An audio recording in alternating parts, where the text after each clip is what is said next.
In our previous sessions, we have touched on several aspects of the meditative life, and we mentioned that a key ingredient is awareness. Awareness is quite different from ordinary thinking. Awareness is aware of thinking. Thinking has objects, and awareness does not make judgments. It is just aware of things. But this quality of awareness has a very powerful impact on our daily life. Whenever there is any kind of identification or attachment, then we find that we become aware of such identification. In sustaining this quality of awareness in daily life, there is something that is being nurtured in us. As we begin to be quiet in meditation, first we become aware of our higher mental level. It is the impersonal mind that we have spoken about before. But more than that, this higher mind becomes now receptive to an even higher level or faculty of the consciousness. It is what in theosophy is called buddhi, and it has the quality of intuitive perception. It is sometimes referred to as contemplative consciousness, as a spiritual intuition, or prajna. It is something that emerges as we begin to become more inwardly aware. And in that sustenance of this inner awareness, this intuition will begin to emerge more and more and becomes a very important factor in our daily life. We need to distinguish between what is called intuition and what is referred to as gut feel or extrasensory perception. They are not the same thing. A person may have extrasensory perception, but not necessarily develop one's intuition. We must remember that what is called ESP is but an extension of our senses. Instead of just perceiving through the five senses, we have a sixth sense where we can perceive other things. Even animals have this capacity for extrasensory perception. They're able to sense or feel those things which they don't even hear. And experiments have been made by scientists like Rupert Sheldrake about the ESP of dogs by being able to sense when their owners or masters are coming home. So this is ESP, and it's also sometimes called gut feel, but it's not the same as intuition. Gut feel can have certain advantages. It may even tell you if you're in danger. It may tell you what to do in certain decisions. But again, it may not still be intuition. Intuition is a higher faculty that is impersonal. Gut feel is often connected with something that is connected with our self-interest. It may be a business interest. It may be a personal interest. But intuition goes beyond this personal interest. It is able to see the essences of things. It is able to perceive values beyond personal likes and dislikes, social preferences, personal advantages or disadvantages. It sees what is more true and what is right. While it is something that goes beyond normal thinking, but in its capacity to make assessment in life, It includes our knowledge of information, emotions, liking and disliking, physical advantages, material and social advantages or disadvantages. These are not being ignored, but it takes these into consideration and makes a deeper judgment with a holistic or an integrated assessment of the situation and makes a decision. In order to try to tap this faculty, it is very helpful that we try not only to go into meditation, but on a daily basis, to try to go into periods of quiet when we are assessing things or making decisions about things. There is a small book written by the third president of the Theosophical Society, George Arundel, entitled You. It has many chapters on applied theosophy, and one of them was entitled You and Decision Making. He makes certain suggestions that you may wish to try to do in your daily life. For example, if you're about to make certain decisions about things in life, in your home, in your relationship, even small things, you may prefer one thing over another. You may want to see one movie rather than go to the supermarket or stay home, or talk with your wife or husband, or do something else, read a book. So out of habit, you decide to do one thing, maybe watch a movie or read a book. Then try to experiment. Go into quiet, even for a minute or two. Allow the emotions to be quiet. Allow the mind to be quiet. And then in that state of quiet, when we are already calm in our personality, then look again into the issue. Just look. You don't think, you don't weigh, you don't argue, you don't try to assess or evaluate. Just take a look. And then you may find that there is an inner insight about the situation which may differ from your previous decision. The previous decision may be based on our personal likes and dislikes, our personal, material, or social preferences. But when we go deeper or higher than these, we may begin to sense something more important than what our lower personality likes and dislikes. Experiment with it.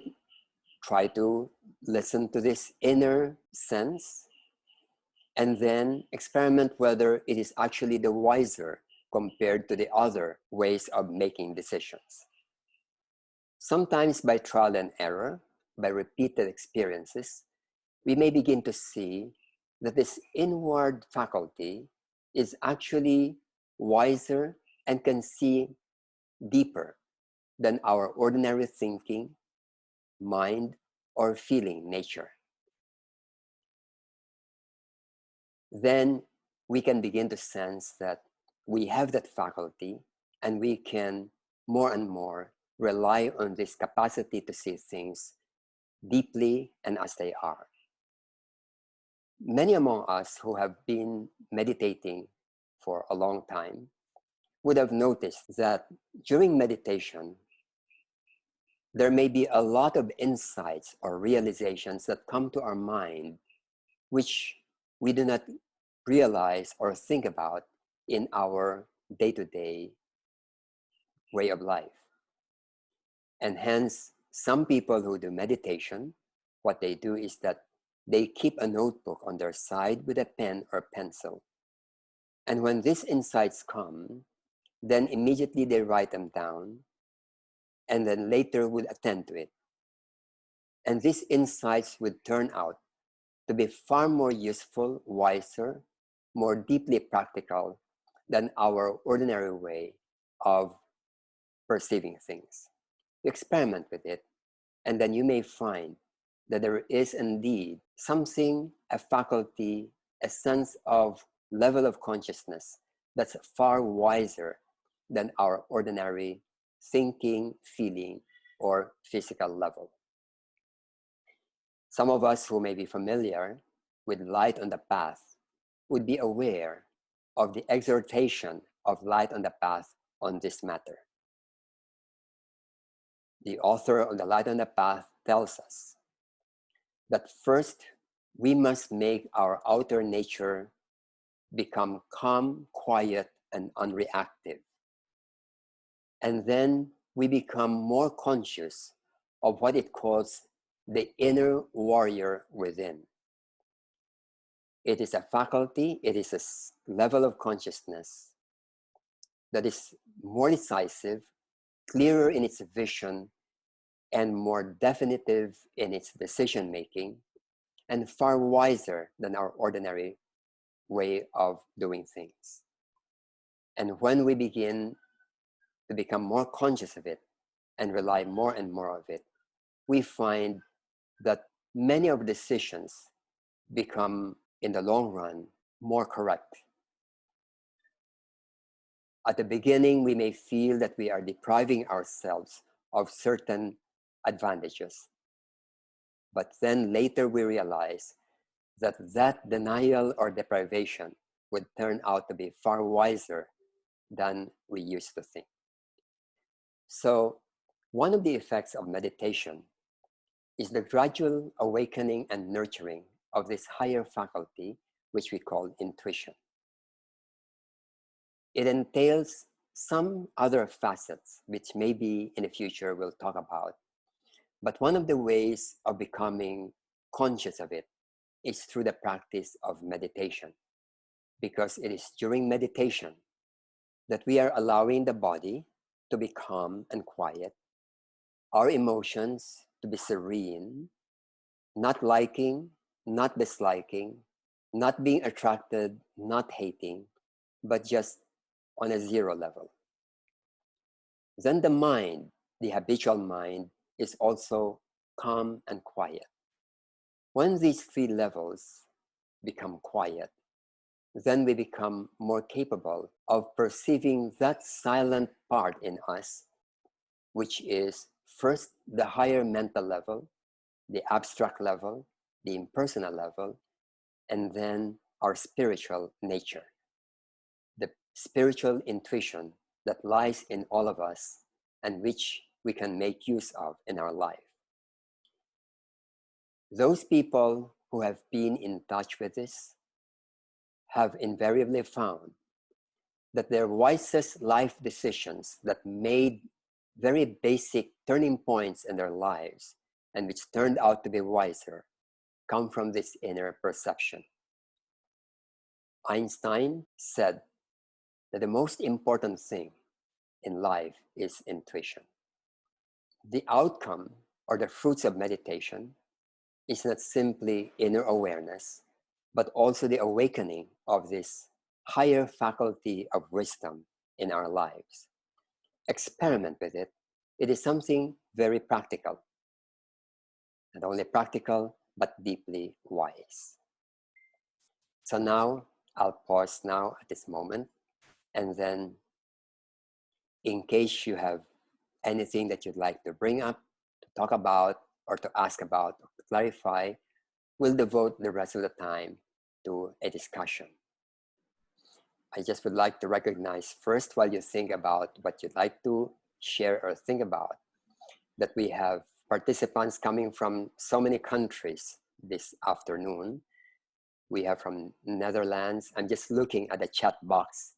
Netherlands, Italy. We have from Africa, Uganda, from India, from Dubai, from Malaysia, from Singapore, Indonesia, Pakistan. Thank you for participating in our meditation session this afternoon. So there is here a question: how do we quiet our minds? As I mentioned at the beginning, the mind has habits. And this mental habit usually involves going back and back to the same things that we are concerned about, that we are engaged in.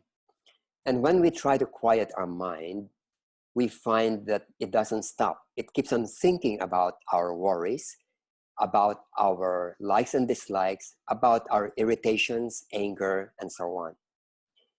And if we try to sit for 10, 20 minutes, it doesn't stop, even if we want it to stop.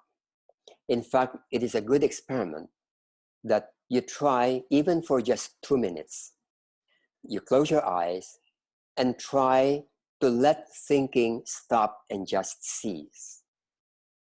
And you may find that it is practically impossible to do so. The mind keeps on thinking even if you have made a decision that you don't want to think. Now, when you make this experiment and you realize this state of affairs, you will see that for many people, we are not the ones who decide what to think. The thoughts think by themselves.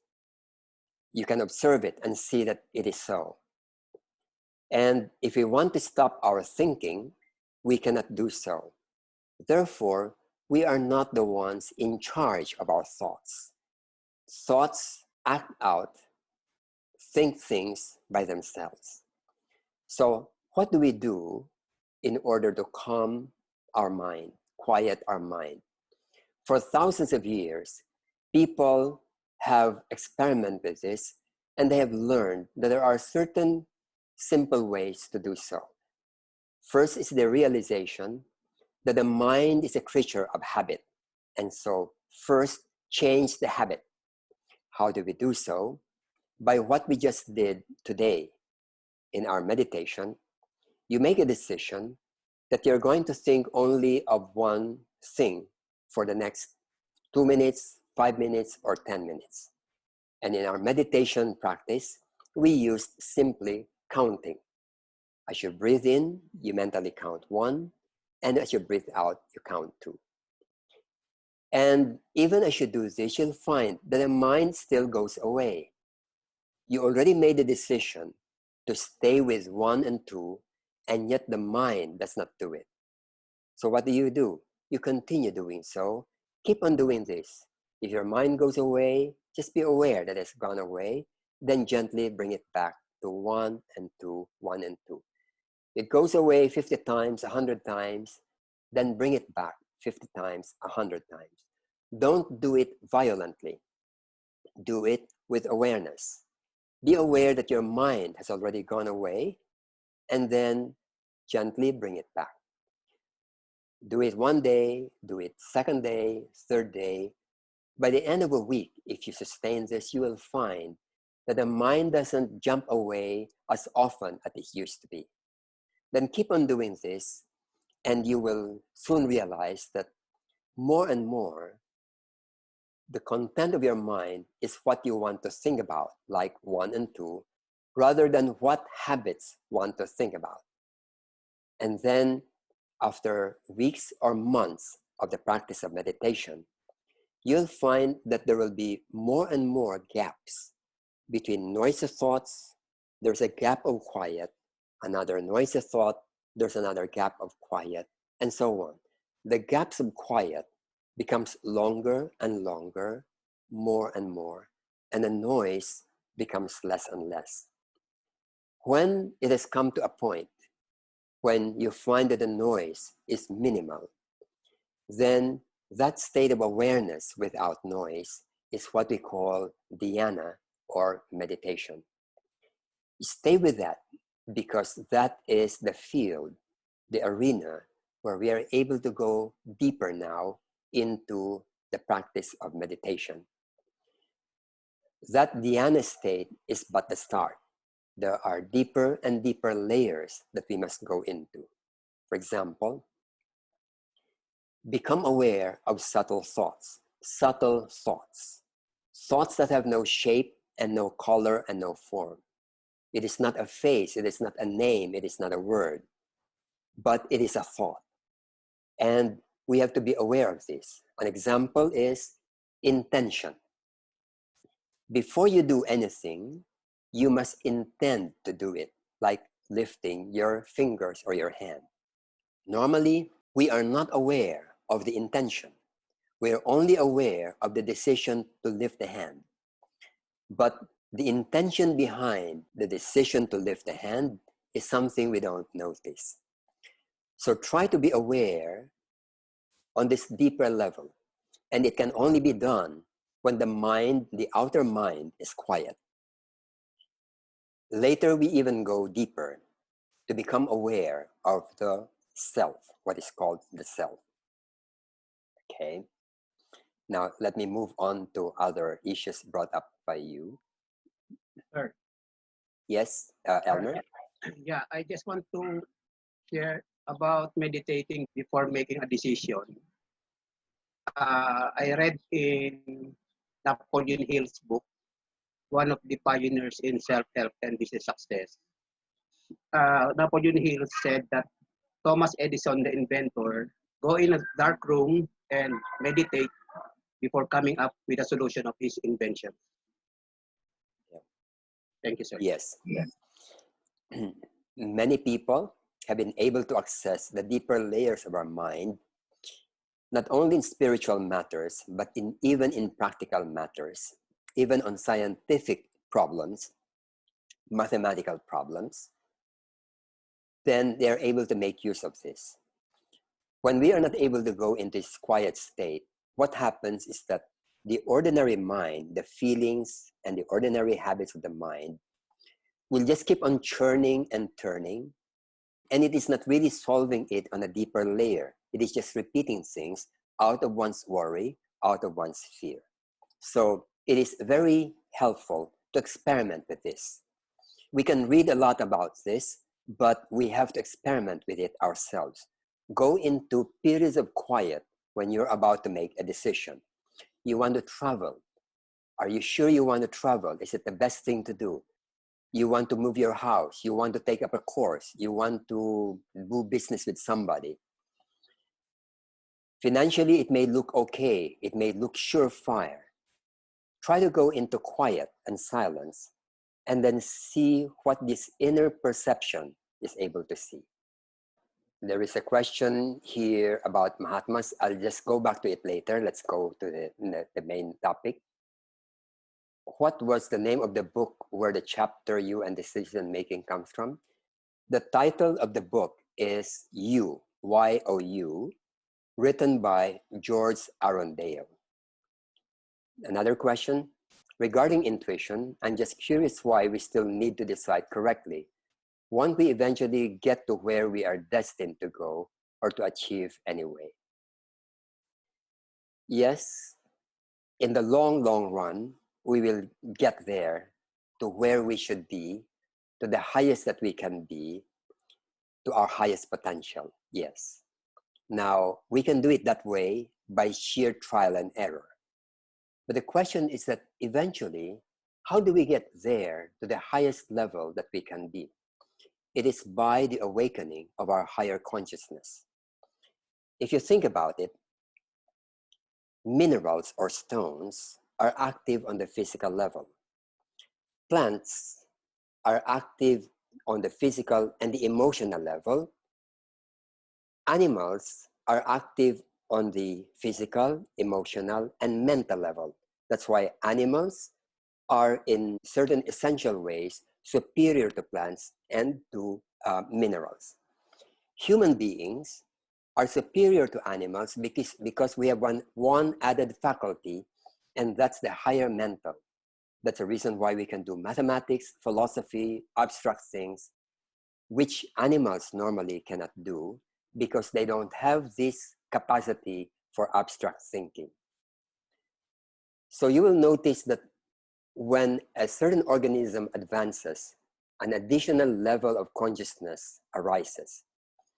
Beyond the higher mental, then there is another one, and that is what we call the buddhi, the intuitive level, the ananda or anandamaya kosa, and this is the spiritual consciousness. And some of the greatest human beings on earth, those whom we consider as wise, are those who are in touch with this higher level of consciousness. So now, in our case, how do we make decisions? How do we face life? A lot of people make decisions based on their likes and dislikes, their emotions, their needs. And when they pursue this, they begin to discover time and again that it boomerangs back and the decision was not a wise one. The higher mental tells us that, okay, we should be more prudent, we should be wiser, rather than just follow our lower nature. So becoming conscious of our higher nature makes us avoid many of the things that delay our growth. In other words, we can, of course, keep on doing this for the next 90 years or 90 lives and keep on repeating the same thing, although eventually we will learn. But there comes a point when we feel that it's enough. We don't want to repeat these kinds of mistakes anymore. We would like to accelerate our growth process rather than keep on going through recurrent pain.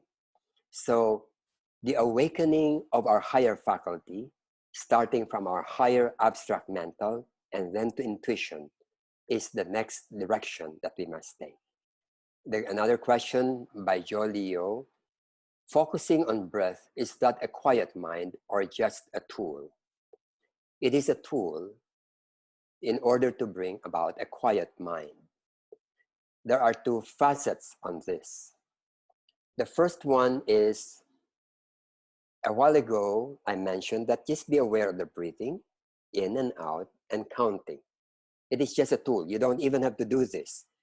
You can think of your nose and then do the counting, or think of the point in between your eyebrows and do a mantra or counting. So whether you do it by breathing or not, it's not that important. Just have an anchor. Usually there are two anchors. The first anchor is a visual anchor, meaning a place somewhere in your body or head. The second anchor is an auditory anchor, a sound. Why are there two? Because if you focus, for example, in between your eyebrows or your breathing, you focus on it, you will notice that your mind continues to chatter at the back. And therefore, these two things are happening. So do the counting or the mantra until what remains is just the point of focus and the counting, just those two things happening. And after you're able to stay in this for a long, long time, then you can even drop this. And then what is left is sheer awareness. So this is just a tool.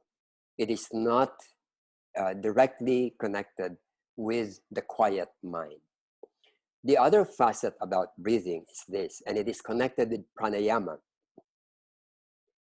When the breathing is irregular, then it activates the prana, and prana activates what is called chitta, or mind stuff of our consciousness.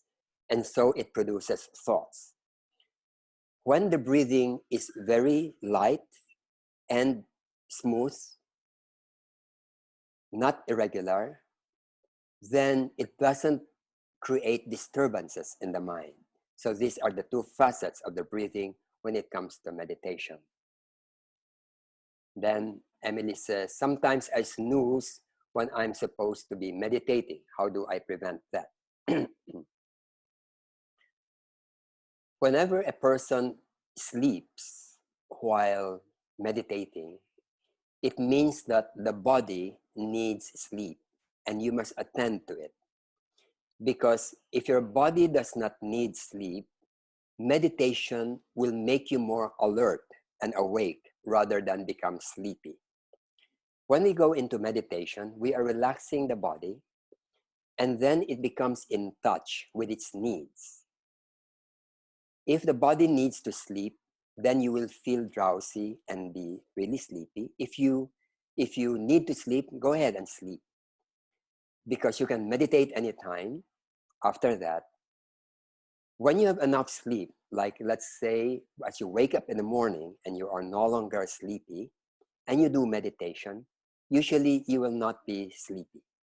In the evening, perhaps after a long day of work, you may find that as you sit down, you'd like to sleep. It means that the body is tired and it may not be the best time to meditate. So morning time is the best one. But when you sustain awareness during the day, you'll find that you can also avoid stress and tiredness, even though you are working for 8 or 10 or 12 hours. Awareness is part of the approach to avoid stress in daily life. Another question I often come across with the term mindfulness. Is it the same thing as awareness, as we mentioned here? Yes. In Buddhism, the word mindfulness is a common term being used. In the Theosophical Society, in Krishnamurti's works, the word awareness is very commonly used. In Christianity, it is called self-recollectedness. In Eastern Orthodox Church, there is another term for that, another translation in English. The important thing is that we are aware without judgment. When you're mindful or aware, you just watch. You don't approve or disapprove. You don't reject. You don't like or dislike. Just watch. Because the moment we like or dislike, when we approve or disapprove, we are already involved in that issue, identified with it, rather than just being able to be aware. There comes a point when we must let go of these attachments, these identifications with thoughts, feelings, and objects. Without this quality of non-attachment, then it is almost impossible to be free. One famous mystic said that when a bird, the leg of a bird is tied to something, no matter how thin the thread is that ties the bird will still not be able to fly. So it's the same thing when we are doing meditation. We become aware of the factors that tie us to objects, to people, to desires, to things. Just be aware of it. Eventually, with sustained awareness, you will find that this link and identification becomes weaker and weaker, and then we become free of them.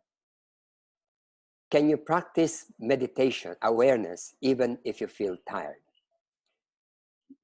Normally, yes, but just take note of something.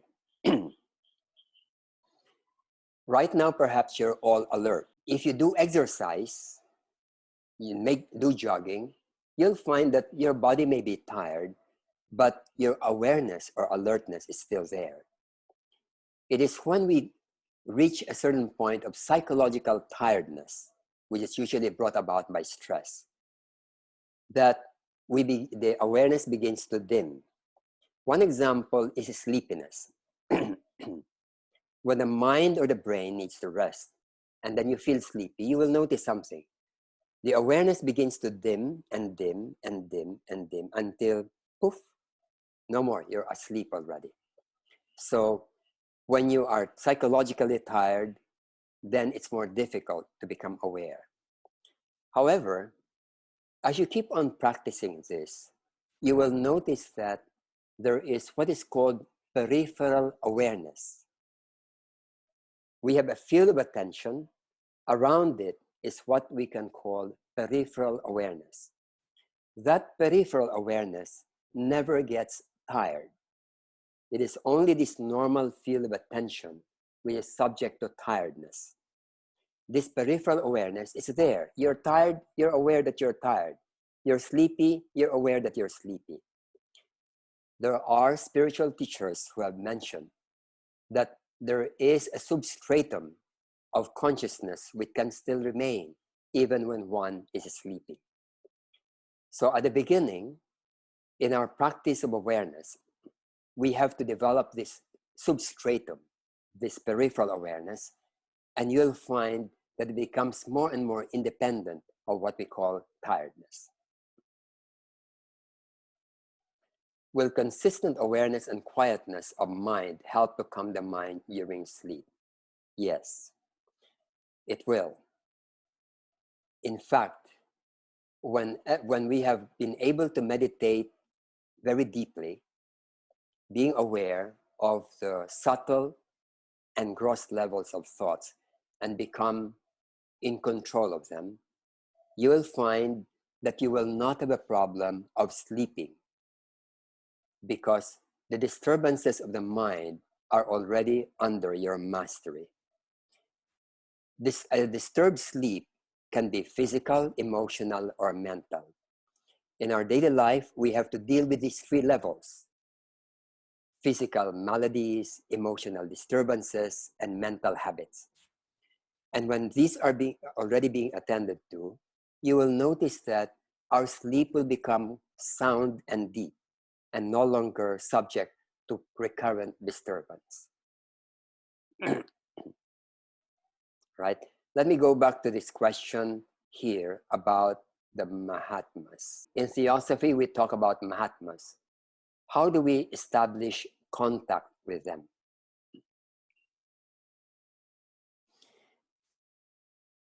To the best of my understanding, there are several factors that we must look into or understand in order to clarify this. The first is that the Mahatmas deliberately seclude themselves from the outer world for reasons of their work. They have to do certain works and will have to keep away from the normal disturbances of the outer world. But about 140 years ago, they allowed themselves to come out to the public. And during that time, they allowed people to get in touch with them, not only in terms of communication through letters, but even physically. And you will find many accounts of these encounters with people. There have been probably at least 20, 30, 40 people in the early history of the Theosophical Society who have been able to encounter or meet the Mahatmas or communicate with them. So during that period, they allow themselves to come out to the public eye. After that, they go back now to their inner work and just left the outer world as separate. The question is it possible to be in touch with them at this time when they are no longer in the public eye? To the best of my understanding, it is possible, but we have to deserve it. In other words, they don't come to us, we have to go to them. And to be able to do so, we must be able to prepare ourselves, not only in terms of our nature, our minds, our body, but our way of life, and whether we are deserving of their tutelage. If you imagine somebody who is a genius in mathematics trying to teach somebody who does not even know arithmetic, it will be a waste of time for them to teach this. And therefore, they will limit themselves to those who are ready for the highest levels of mathematics. In the same way, the Mahatmas are teachers, but we must prepare ourselves to be worthy of being under their tutelage. Otherwise, we are also wasting their time. And how do we prepare ourselves for that? The rich literature, not only in the Theosophical Society, but in all the mystical traditions of the world, tell us how to do so. To live the higher life, to live the mystical life, to live the meditative life, and that our lives should be consistent. It's not just that we have to think highly of in this way, but our daily life, our daily nature must also be in conformity with this quality of life. I personally am convinced that there are people who have been in touch with them because they've been worthy, even after the time when they came out publicly. But take note, during the time when the Mahatmas were communicating with the outer world, they told people who were yearning to be in touch with them that They should not yearn for discipleship when they are not ready yet. Because when we are not ready, we're trying to force ourselves into a state of relationship that may not be beneficial for us at this time. During the time, 140 years ago, when they allowed themselves to be contacted by people in the outer world, a lot of people wanted to become their disciples. And they always warn these aspirants not to try to do so when they are not yet ready. The reason is this. In our subconscious, we carry in us many things that we have been burying: hatred, resentment, fear, anger, and so on. They are buried in our subconscious, and we are not ready for them to come out because we cannot handle them. When they come out and we cannot handle, then we either become very evil people or we go crazy. When we go into the spiritual life, this barrier between the higher mind, the higher consciousness, and the subconscious, this barrier will begin to fade more and more. But if there are a lot of other things buried underneath, then we would be putting ourselves in danger. And therefore, we are told by all those who are teaching how to live the spiritual life that our task is to prepare ourselves more than anything else. And we don't have to look for a Mahatma to know how to prepare ourselves. They have already written so much for us to study and to prepare ourselves. And our task, if we are earnest, is to be able to listen to these exhortations and then prepare ourselves accordingly. Question: when we quiet our minds, wouldn't we also realize this wisdom that Mahatmas know? Eventually, I'm convinced that all of us will become Mahatmas. But until such time that we are ready, we still would not be able to attain their knowledge or their holiness. And that's why we need to prepare ourselves as much as we can. Awareness and presence, is it the same? Presence. Presence. Yeah. Okay.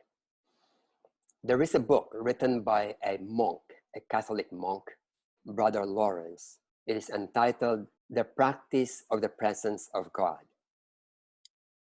Brother Lawrence was saying that this consciousness, it was a consciousness, was always there no matter what he was doing, whether he was washing the dishes, doing chores, whatever he was doing, that presence is always there. Now, this is what is often referred to as contemplative consciousness. It is something which is always there, whether we are awake or asleep. And you may call it presence, you may call it awareness, you may call it spiritual intuition, contemplative consciousness.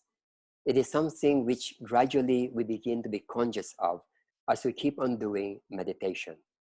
There are a lot of degrees to that, and some teachers would say that this awareness is there even when we are asleep. In other words, this substratum of consciousness does not disappear even in a state of sleep. Can I ask, in Catholic meditation, normally we have to observe silence and prepare ourselves. But usually we make use of a biblical incident, let us say the birth of our Lord in Bethlehem, and we silently analyze the situation. As we go through this analysis, it arouses in us a feeling of love, and we conclude by saying that the birth of our Lord is not necessarily historical, but it can be a birth within our heart, within our spirit. What do you think of that kind of meditation? The kind of meditation that picks on a theme, and sometimes theosophists do this, like unity, brotherhood, and so on, will help us sustain a quality of thought that is impersonal and lofty, and in that sense, it is helpful to the individual. Whenever we keep on sustaining our minds on a higher level rather than a gross level, gross, by gross, I'm talking about my irritation about somebody, my dislike of something, and so on. These are on the personal level. But when we raise ourselves to a higher level, then we begin to develop that higher level of consciousness. However, even in Christianity and Catholicism, there are many levels of meditation. Sometimes the word prayer has been used to equate itself with meditation. But take note that when we talk about prayer, there are many levels. For example, we have repetitive prayer. If I keep on repeating, for example, Our Father who art in heaven, or I do the rosary, I'm doing repetitive prayer. Mantra. And it is something similar to mantra, except that it's very long. The other kind is supplicatory prayer. Praying by asking for these things or that, asking God for this or that. The third one, a higher level, is called mental prayer. Mental prayer is similar to this that we are doing today. In other words, it is a kind of discipline where the mind stays focused on something until that object begins to fade away in one's consciousness. It is usually called mental prayer. Then there is this other level called prayer of self-recollectedness. This is awareness. And it's no longer trying to focus on something, but just to be aware and sustain awareness at a level. But the highest kind of prayer is what Saint Teresa called the prayer of quiet. The prayer of quiet means that no thought, no verbal prayer, no devotional things that would involve pictures, names, ideas, memories, and so on, but rather a state of quietness of the mind. And this is the same as what we speak of as the higher levels of meditation. There is a very famous mystical work in Christianity called The Cloud of Unknowing, written in the 14th century by an unknown monk, and which is now a very famous mystical treatise. The title of the book is Cloud of Unknowing. Why is it called unknowing? Because so long as we know, then we are dealing with a mind. And a mind is limited and restricts us. And therefore, in order to go beyond it, we must unknow, meaning let all thoughts of objects, words, knowledge, they must fade away and go into this cloud of unknowing. Without going through this cloud of unknowing, then we will not be able to enter that divine level of consciousness, which is the state of union. So whether it is in Christian traditions or in other traditions, we have these different kinds of levels. It is for this reason that it's very helpful for us to first understand what we may call the science or the dynamics of what we are trying to do when we're trying to live the spiritual life or trying to do meditation. We understand the reason. Why do we have to have a mantra? Why do we have to repeat counting or word or whatever it is? Is it really that important? How about breathing? How about prayer and so on? How about belief systems? If we begin to understand this, then all these various methods, we will see them in their own usefulness. If they're useful, we adopt them. But when they are not necessary, then we don't adopt them. Thank you. There is one question here. If, for example, you experience a mental disturbance, which is the wiser thing to do, ignore them or probe into them. During meditation, we don't probe. Suppose the thought that comes to my mind is about my issue with my friend or my boss or my sister-in-law or whatever. To probe into them means to analyze, to think about it. You can do that later, but not during meditation. During meditation, when this thought comes in and it is unsolved, then we notice that we are concerned or bothered by it. So we keep note of that and promise that after meditation, we will attend to it. But during meditation, we will ignore it. We're not going to reject it, because rejection is the fight, but just to see it and let it pass. Thoughts will not sustain themselves unless we feed them with energy. So when they come, just watch them, and when their energy exhausts itself, it will just pass away. But if it is something important, especially something loaded by emotional issues, then they are energized repeatedly and they keep on coming back. That's the reason why when these disturbing thoughts come to you, promise that you're going to attend to them after meditation. But during meditation, you are not going to probe into them. May I speak? Yes, go ahead. I would like you to throw some light on Ignatian spirituality, because as a young boy, I have been practicing examination of consciousness every night. And I feel this mindfulness can be explored by bringing the mind to a consciousness of what we have done the whole day. Yes. This method of being conscious of what's happening to our daily life, our actions, decisions, our emotions, it is something very useful. And it is actually a method that has been known since the time of Pythagoras. Pythagoras encouraged his pupils to do this. At the end of the day, review your day, review your actions, your thoughts, and so on. This is part of awareness. Awareness that I've just become angry a while ago. I was unkind to this person. By being aware of these, then we make certain decisions that, okay, tomorrow I'll do better. So that's one way of doing it. But there's another one which I would strongly suggest. And it is that try to be aware of these things at the moment they are happening. For example, if I'm irritated right now, let me be aware that I'm irritated right now. And how do I become aware of it? When we are irritated, you will notice there is a tension in the body. There's an energy surging in the body. And oftentimes people are not aware of it. When they're not aware of it, they become irritated, they get angry, they quarrel with people. And later in the night, they'll say, oh, I quarreled with somebody. I should not have done that.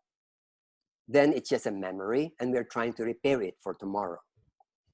Now, it is strongly suggested after the practice of meditation, when we have already nurtured this peripheral awareness throughout the day, then when we are irritated, be aware at that very moment that we are irritated, that our hands are tense, that my heartbeat, my chest is pumping, my ears are hot.